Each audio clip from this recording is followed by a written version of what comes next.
Good afternoon, everybody. Thank you for joining today's webinar. As usual, please go ahead and keep yourself muted on your end.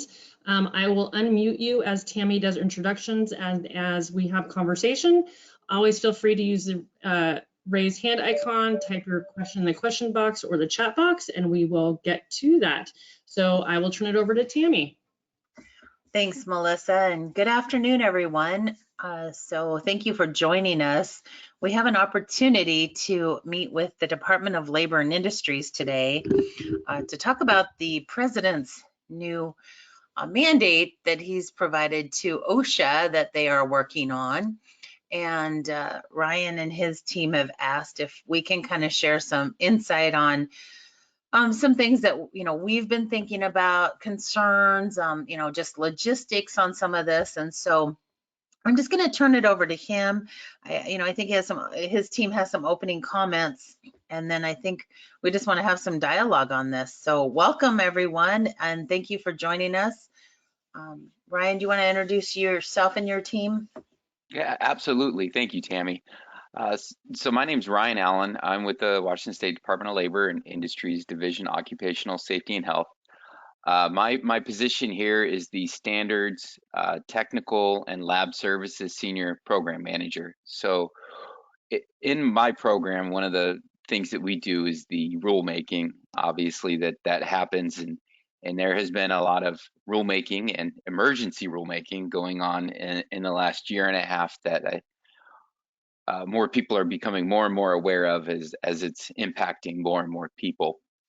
So just really wanted to get an opportunity to hear from people and their concerns and some of the logistical challenges that they anticipate related to the most recent emergency rule, so we can try and get out ahead of it as we make decisions and decide how we want to approach dealing with that ourselves.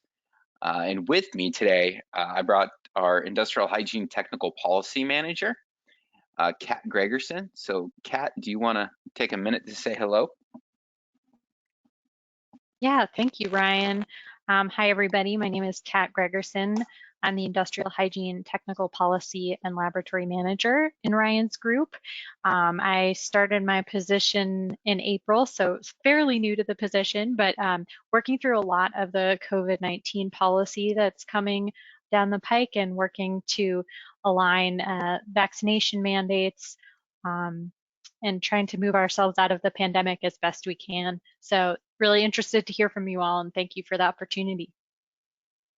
Awesome, thanks, Kat. Coming into this, we have pretty limited information on what OSHA is going to do. We probably know what you know. Vaccine mandate was announced. Employers greater than 100. Potential weekly testing option. Not sure what that looks like. I have heard that they anticipate, hopefully, to have a rule out by November, but I have not had that confirmed. So that's what, and through this process, when OSHA does an emergency rule, we have about 35 days to put a rule in place that's considered at least as effective as the OSHA rule. So having said that, I do want to be very clear up front here that when OSHA puts out a rule for vaccine mandates, there will be some required action from labor and industry as a state plan state to put out a rule that's considered at least as effective as that OSHA rule.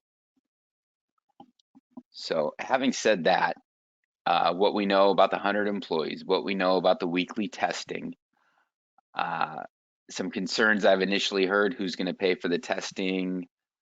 I've heard concerns related to losing a lot of staff over this mandate and the potential impact of that. So I just would like to open it up to hearing concerns and thoughts so that we can kind of document those, and as we have those internal discussions, deciding how to approach that, we're taking into account the concerns of our stakeholders and people as yourselves who are out there working and trying to deal with these issues. Thank you. So we're going to open this up. Melissa, do you want to unlock everyone? Yeah, it's already done. Okay, great. So let's see, does anyone want to start in and ask questions or maybe make a few comments on what their concerns might be?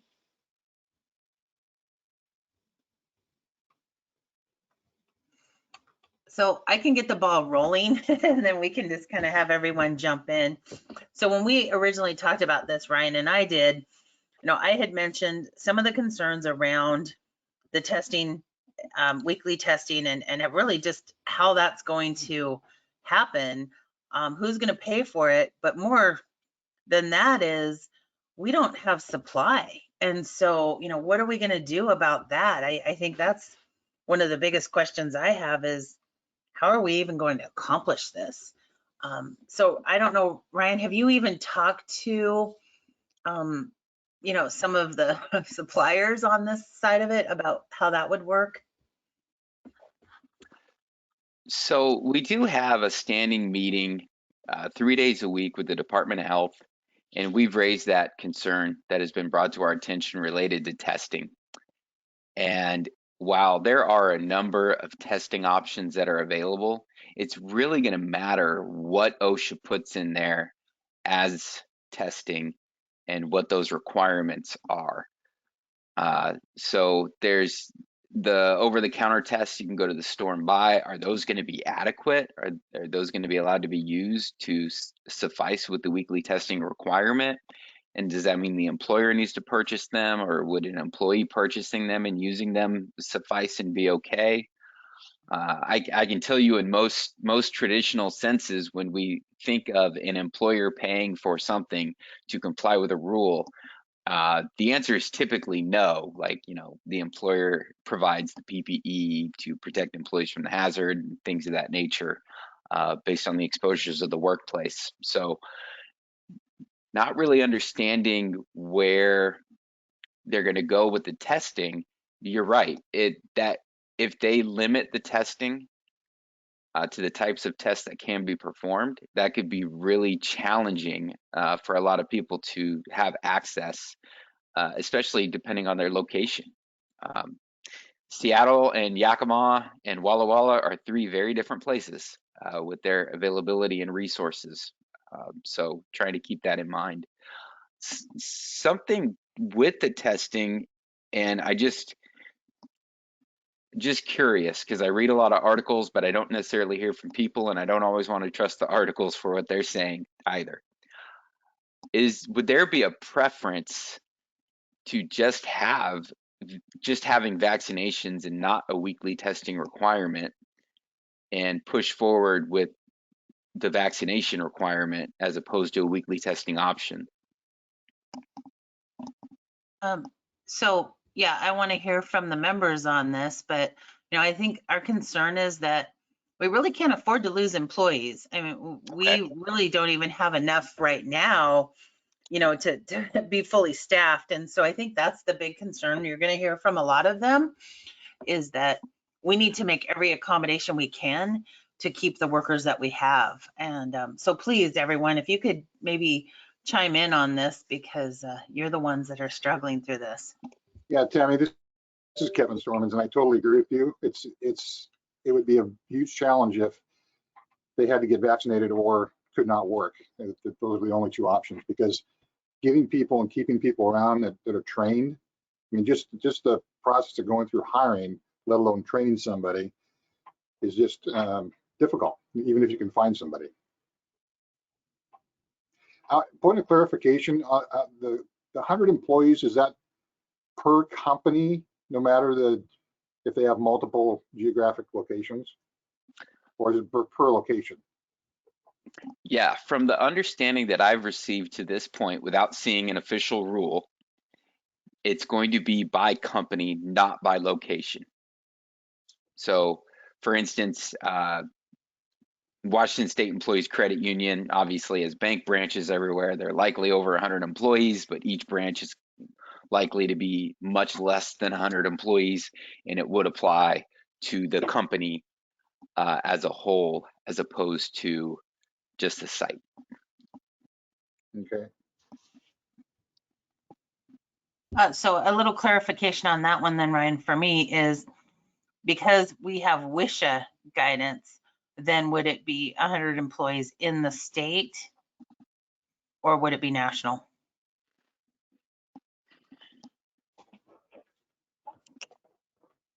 Yeah, that's a great question. I'll have to bring that back to my leadership team to definitively answer how we want to approach that. I know my initial thought is to focus on state, but I don't want to share that as an official answer for labor and industries at this point, because I think some internal discussion would have to take place. So let me make a note of that. Okay, yeah, I thought there might be some follow-up, but that's definitely a question to think about, because even though there were the independent grocers and convenience stores, a lot of times they'll have stores in Oregon, Idaho, Montana, you know, the surrounding states. And so it'll be important for us to know on that regard. Yeah, and you know, a part of the reason I want to look into that is, since this is coming from an OSHA federal rule, you know, how does that interplay with, you know, a company out of Idaho with maybe one location in Washington, you know, where Idaho's an OSHA state and Washington being a state plan state. Yeah, exactly. Another Andrea, did you question I have is, what is the goal in terms of when does this end? So what's the measurement tool saying, okay, we're good now, we don't have to do this anymore?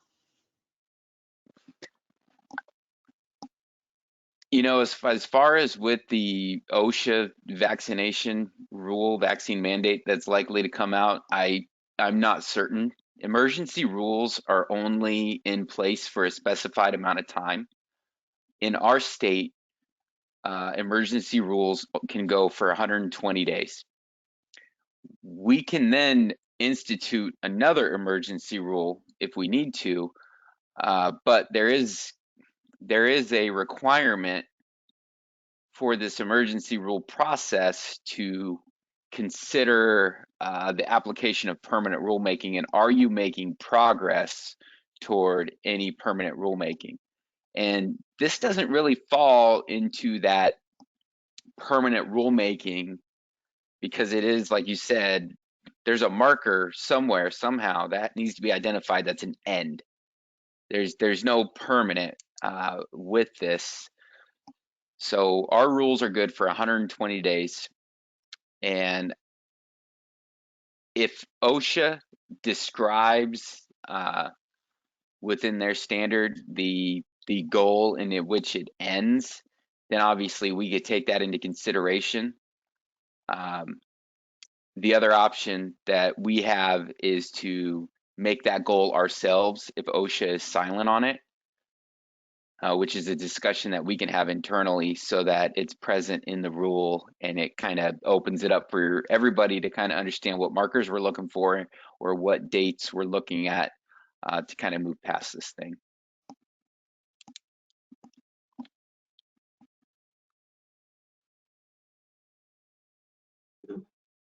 Hi, this is Jamie from Rosars. Can you hear me? Yes. Okay, so you talked about over-the-counter testing. If we do this testing, would our pharmacies be able to test our employees? You know, if they open up the testing requirements, as long as it's tested within the parameters that the testing is allowed, I wouldn't be concerned if you were doing it in-house at a pharmacy. I assume at your grocery store or wherever, especially if that is going to be the most feasible way for you to approach it. So that's something we can definitively look at when we get a copy of the draft rule to see if it's specified by OSHA or if they stay silent on it.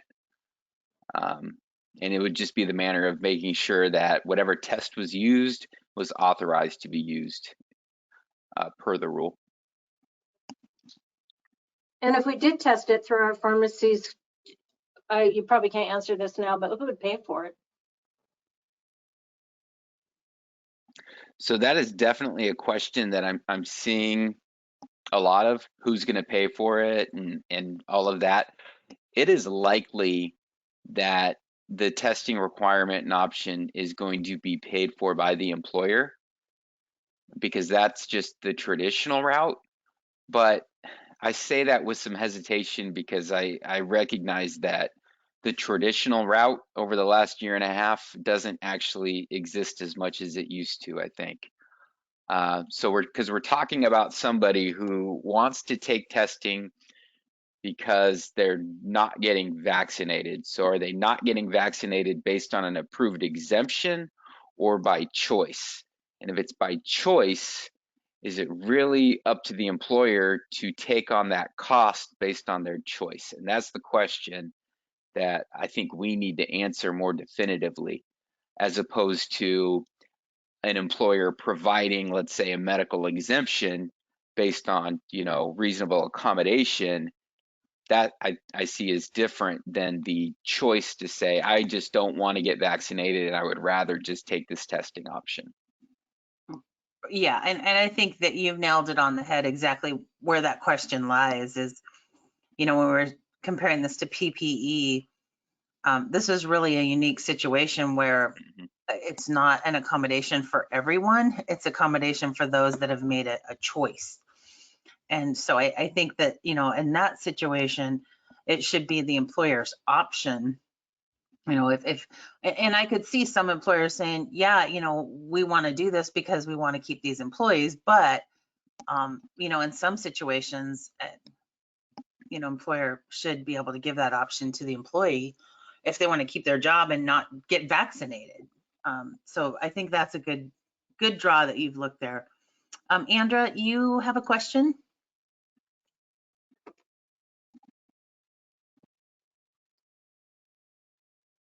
And you're unmuted.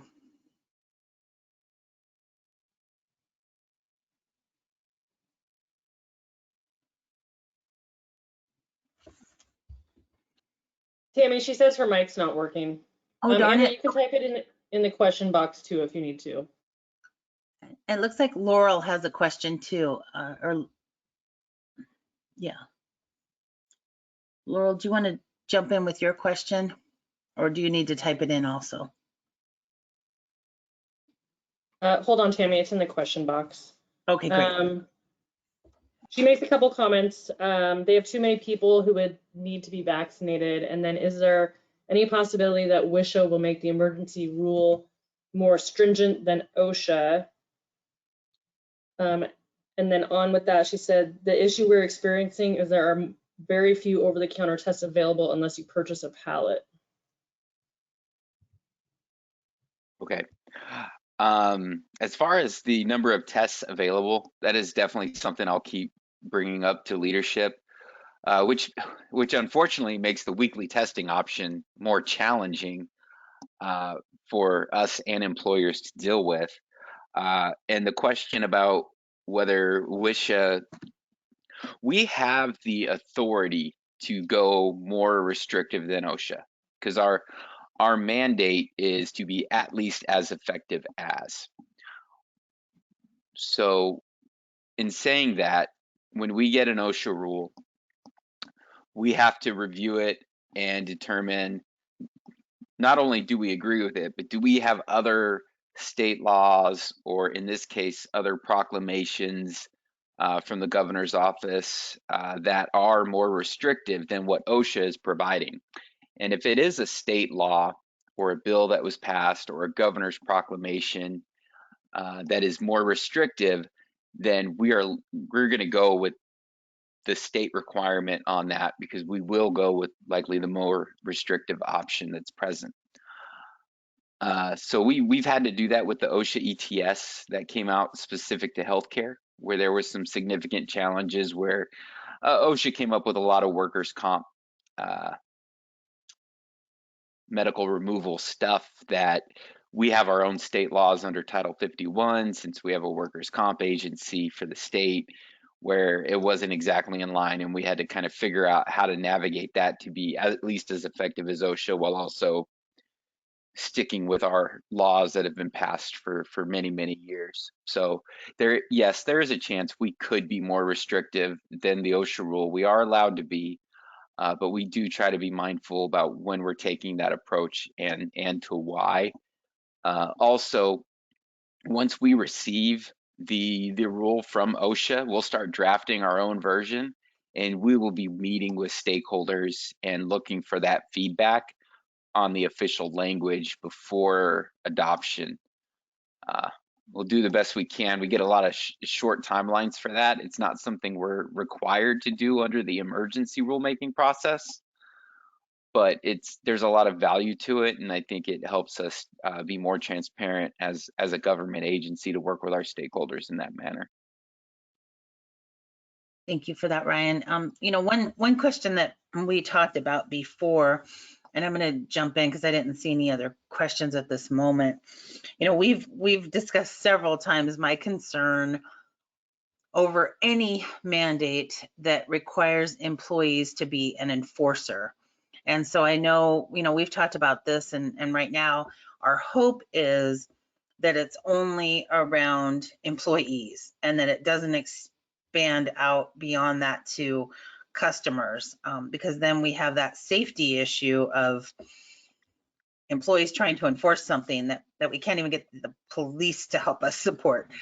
So you all have talked about that internally. Is there any thoughts that you have on that right now, or just kind of waiting and seeing? Well, something that's common to safety and health that we always try to keep in mind, and that's where this really lies, is protection from the greater hazard. So right now, really understanding that interacting with people on these topics is high risk and volatile and is of the greater acute hazard right now than COVID, which is, I mean, just really unfortunate to say, but it is a reality that I know you all are contending with. I was just reading about the hospitality industry with restaurants and hotels who have been experiencing a lot of this. I see it a lot in healthcare as well, where we're seeing a lot of uptick in violent interactions. And so we are trying to be as mindful as possible to not have employees be subject to that greater hazard if we can find a way to avoid it. Thanks, Brian. I think that's important to share with everyone here, because I do appreciate that Dosh has been very cognitive of that. And, you know, as we've worked through some of these different mandates, we've been aware of the fact that there is a lot of risk with asking employees to do this. So we do appreciate that. Anyone else? Bruce, do you have a question? Yeah, this is Bruce Paul from Porks Outfitters in Porks, Washington. Can you hear me? Yes. Sure can. First off, will this rule apply to, does it have to be 100 full-time employees? Well, that's a great question. I don't know how OSHA is going to determine that. So we will likely try to be in line with OSHA on that. And if they are silent on it, we'll try to provide some clarity. Okay. And then, so when is the Washington State employees going to be mandated to have vaccination, and how is that going to be handled? Like so the prison system in our community. Okay.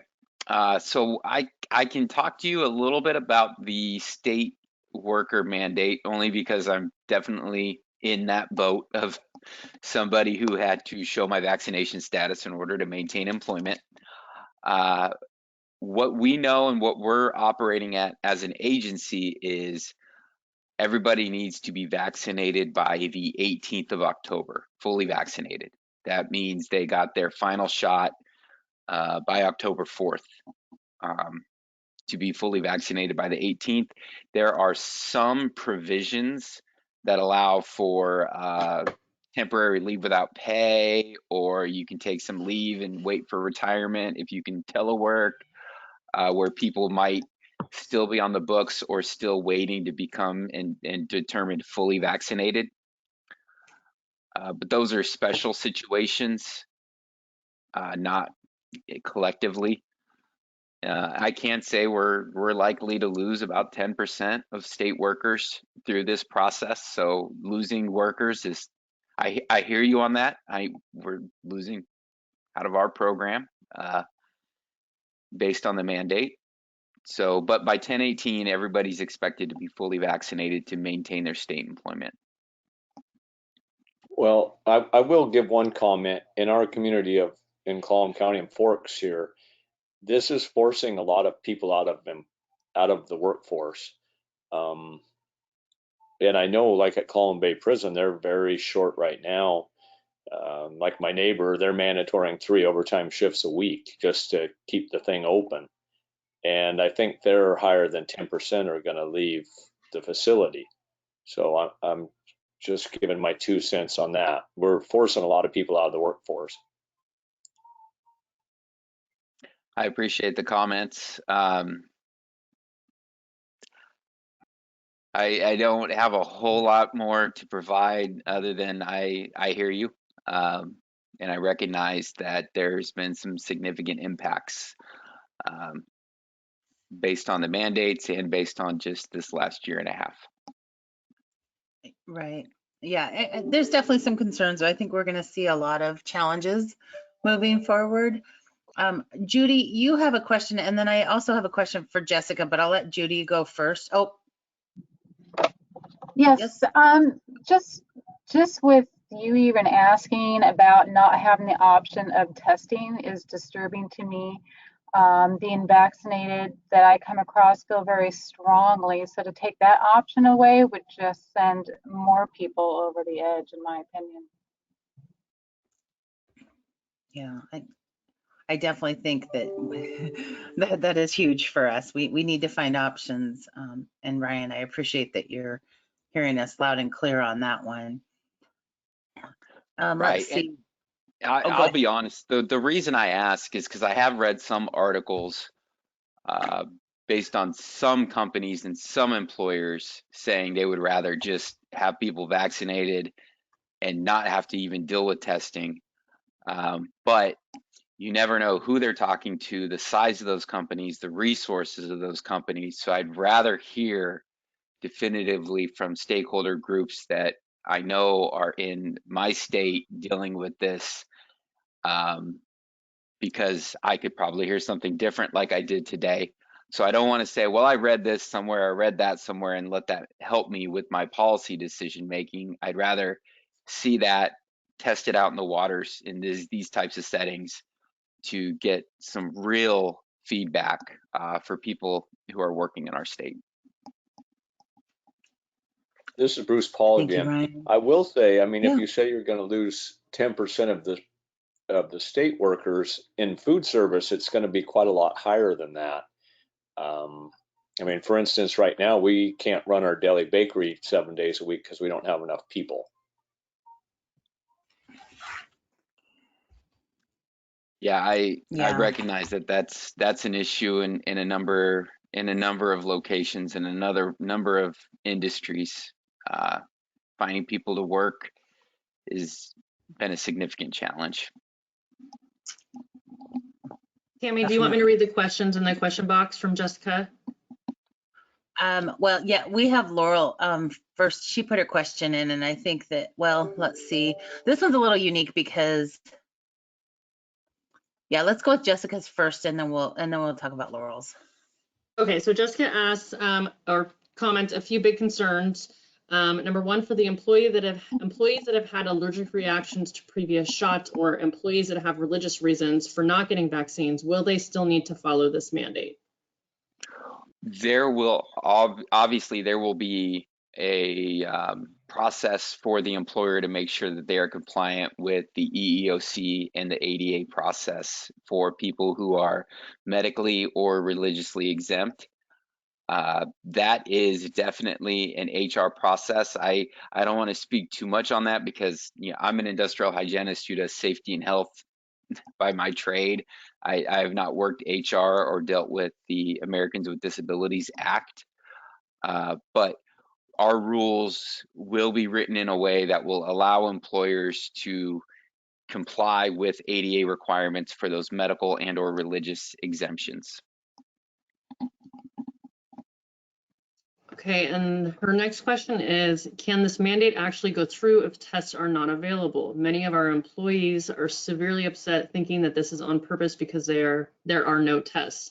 We were able to find one company to buy tests from, but they're $113 per single test. So I guess her question is, if the tests are not available, does the mandate apply? Well, we can't expect an employer to comply with something that they're unable to comply with. And we went through this early on in the pandemic when there was a significant lack of PPE available, where we were allowing people to perform work tasks where we would normally say you need a respirator, and allowing them to perform those tasks with surgical masks or doing other things because the N95s weren't there. You couldn't buy them. And so we can't hold an employer accountable to something that they can't get. Having said that, there are still requirements for worker safety, which means if testing can't happen and someone's not vaccinated, it just means more due diligence on medical screening and making sure that if somebody's symptomatic, they're not in the workplace, and other things that can help maintain employee safety to the best of the employer's ability, given the limitations. Tammy, we have the question from Laurel. Kevin has his hand up, and then a question from Catherine. Did you want to go in any particular order there? Yeah, let's, Laurel, your question has to do with pharmacists, and they're a little unique and not as much a mandate by L&I. So let's cover that one as we get to the end of this, and we'll answer some more L&I questions, and then we'll talk about your question on the pharmacists.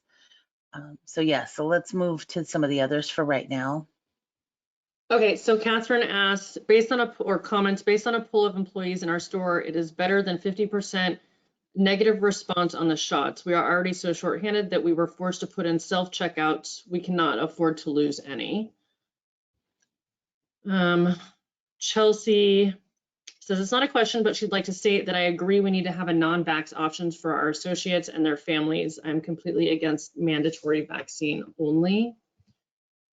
And then Kevin, did you have a question? Your hand's been up, or a comment?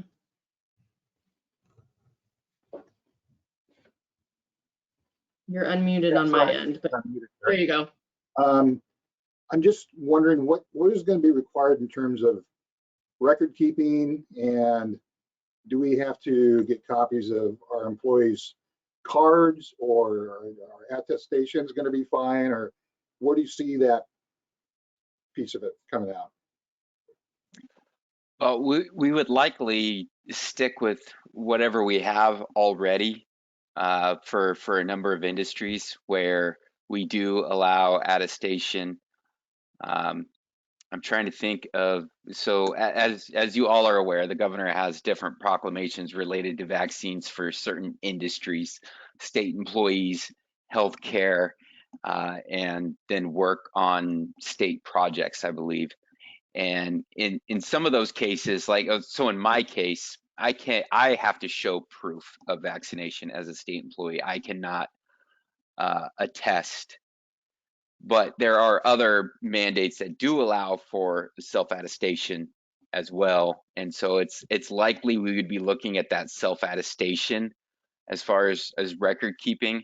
And we've tried to keep it pretty generic so that an employer can decide how they want to approach it, because there is some sensitivity around maintaining those records and asking those questions, and we recognize that. So we're trying to be very mindful of not putting an employer in a position where they feel like they have to violate one law in order to comply with another, while also not creating that undue burden of record keeping documentation. So if compliance was to show up on a work site that required some sort of attestation at this point, it would be more like, just explain your process and show us that you're doing something, and we're good there. It's where we really run into trouble, and what you see in the papers is we're not going to do anything. We're telling you we're not going to do anything, and you can't make us. And that kind of spirals sometimes into some media attention.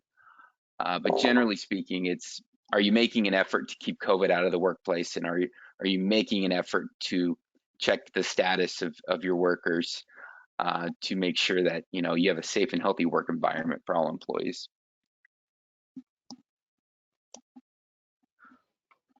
So Ryan, one question I had, or I've had several, I guess, but is OSHA working with all of the state agencies that have, the agreement to provide same or better type programs? Are they working with all of you as they try to develop this?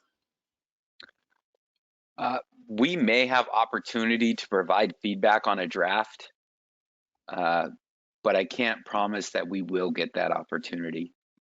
Yeah, no, I totally understand. I was just hoping maybe they had already reached out and said, oh yeah, we want your feedback on this. I have not I have not received any communication from OSHA about this rule to this point. And we do have some people out this week. There is a pretty significant meeting going on with OSHA and a lot of the state plan states. So Okay. we do have somebody there, and so I might have a different answer next week, I hope. And if something changes, I'll certainly reach out to you and let you know. Okay, yeah, that'd be great, because I can let everyone here know, what's going on if we get an update. Anyone else have questions for Ryan or comments? We have a question from Bob Henson.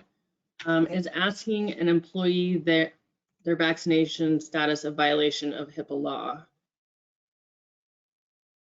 Vaccination status is not covered by HIPAA law. Why somebody can't get vaccinated for medical reasons, that could be a violation of HIPAA law, because that's actual medical information. But it's been debated and discussed, and vaccination status in and of itself is not subject to HIPAA law.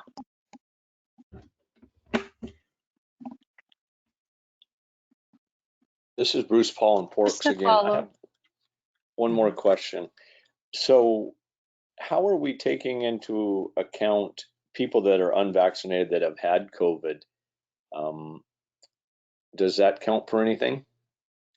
If you've had COVID, you cannot get vaccinated for 90 days post having COVID. After 90 days, the CDC recommends that people get vaccinated.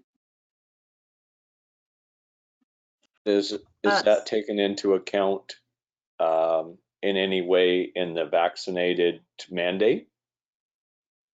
That would be covered under ADA. That would be a medical exemption by a medical provider. It would be a temporary medical exemption.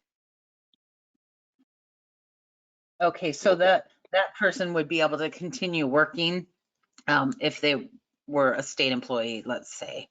They would be able to continue working for those 90 days. Is that correct? That would be my understanding if the exemption was approved. Since I don't work HR, Gotcha.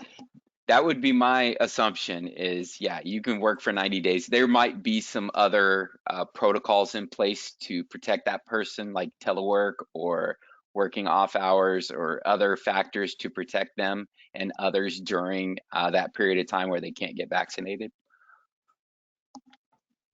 Okay. And so that kind of leads to Laurel's question, and I'm not sure, Ryan, if you can even help us, but you might be able to answer like how it worked for your agency. So, pharmacists fall under the same guidance as state employees, where you have to be vaccinated.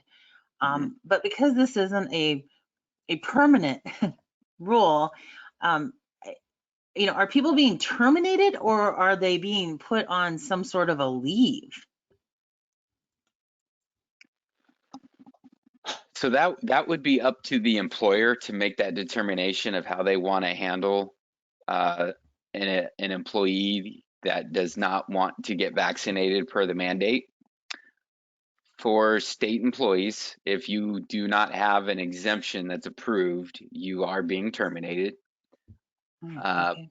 But that is under a separate mandate.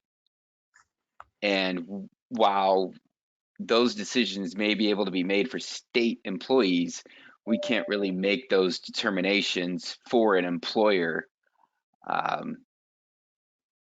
Right. like the healthcare industry. Yeah.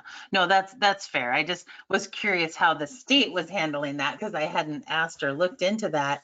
But yeah, in my opinion, it would seem the best answer would be that it would be some sort of a temporary leave, because I hope to gosh this is not a permanent thing.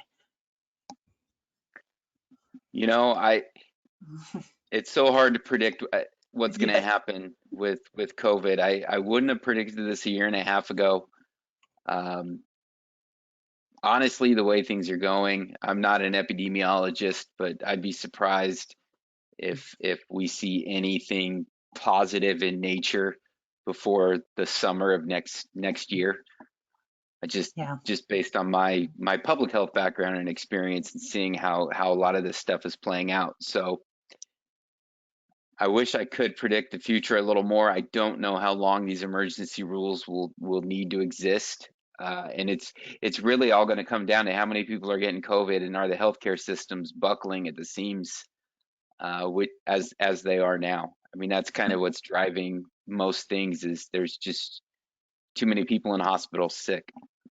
Yeah, it's kind of one of those challenges where there's too many and now we're losing more nurses. So, Yeah. it's a no-win situation, that's for sure. Is there any other questions for Ryan or his team? Amy, we have several in the question box, and Andrea, your hand has been raised. Did you have something to add?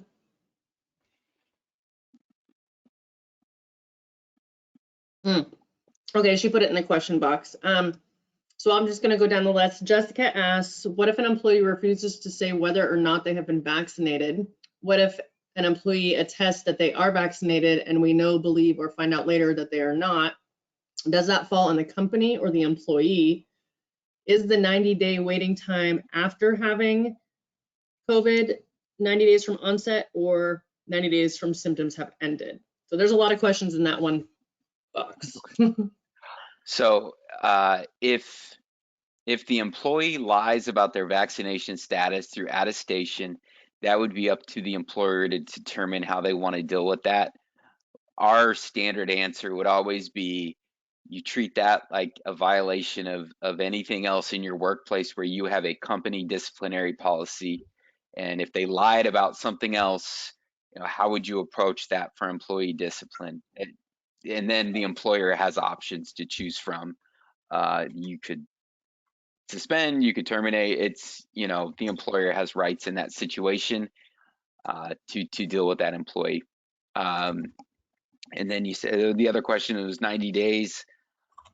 I'll have to look that up and follow up with you, Tammy, to make sure I got that. I'm going to get that right, and I want to just double check with the Department of Health. Okay.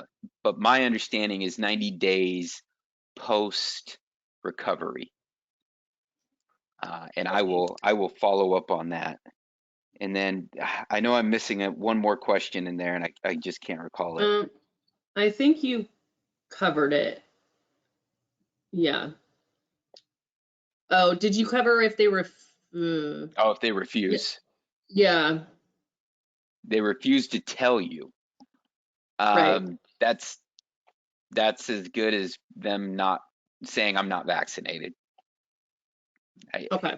It wouldn't be much of a benefit if they want to do weekly testing, considering they are vaccinated and just don't want to share that information. But you can't, you ask and they answer, and that's what it is. Okay, and you may have addressed this already. How are we going to get exemption forms and what qualifies as an exemption? That's a good question. Yeah, that's going to be, I see Kat added an EEOC link in there for the Equal Opportunity Employment Commission. And you could also look at the Washington State Human Rights Commission, because the exemption stuff is really under the Americans with Disabilities Act for medical, and the EEOC will cover some religious exemptions as well, and a lot of information there. And so what would qualify as an exemption, I can't really answer that. That's something like with ours, our HR program put that together. You know, what's an exemption and what's not, and how they're going to evaluate it. But in CAT's link, they will outline a couple of steps for employers to take under consideration. And you may want to consult with a labor law attorney prior to making any decisions, if that's something you're choosing to do. And I will get that posted on our website for folks as well. And then what fines are being imposed on employers for non-compliance? And I think an add-on to that, she says it clearly would not be a choice as to how the employer handles the situation. I'm not sure if that ties into the same question or not, Daisy.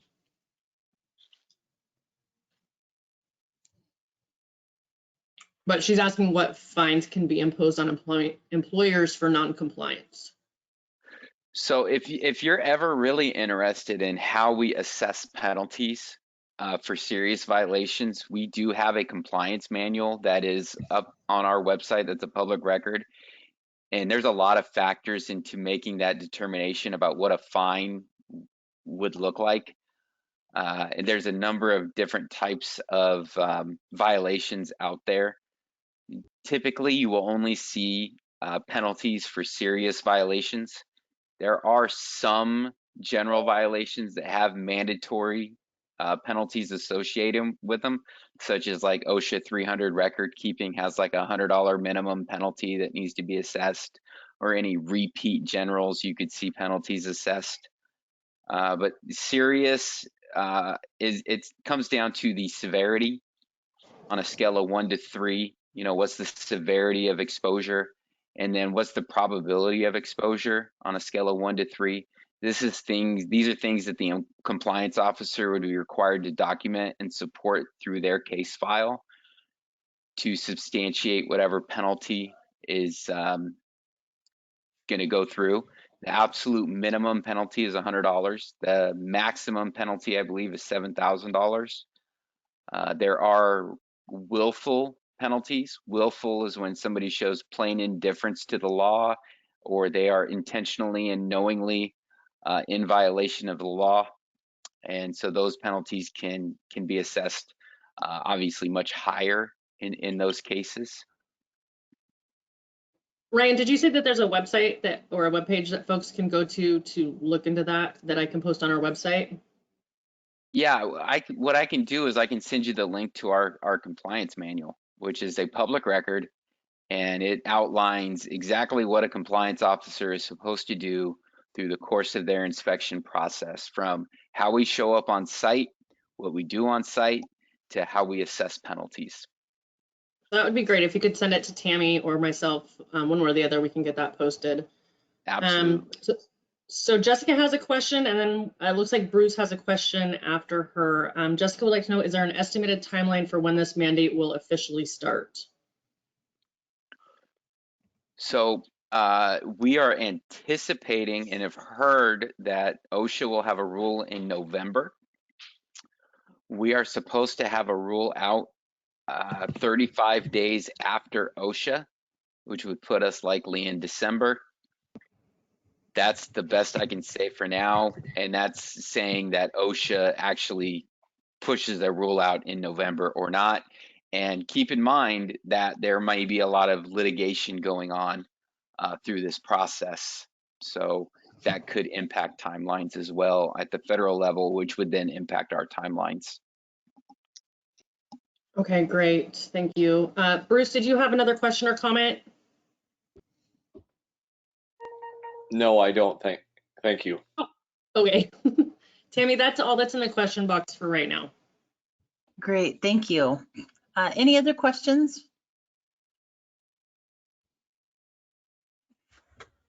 So Ryan and Kat, we really appreciate you coming on and just kind of giving us a little overview of what you do know and you know, allowing us time to comment on, you know, some of the concerns that we have. And as you know, I'm always available, and I can definitely, you know, reach out to the members and get information for you as quickly as possible.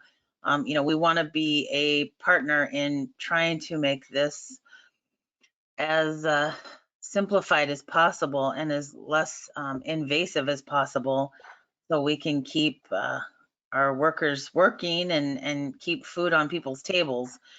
So we do appreciate that. And if there's no other questions, we'll just keep in touch, and I'll keep everyone updated as we hear more. And if Ryan hears from OSHA and we start getting some other information, you know, we'll let you know that too.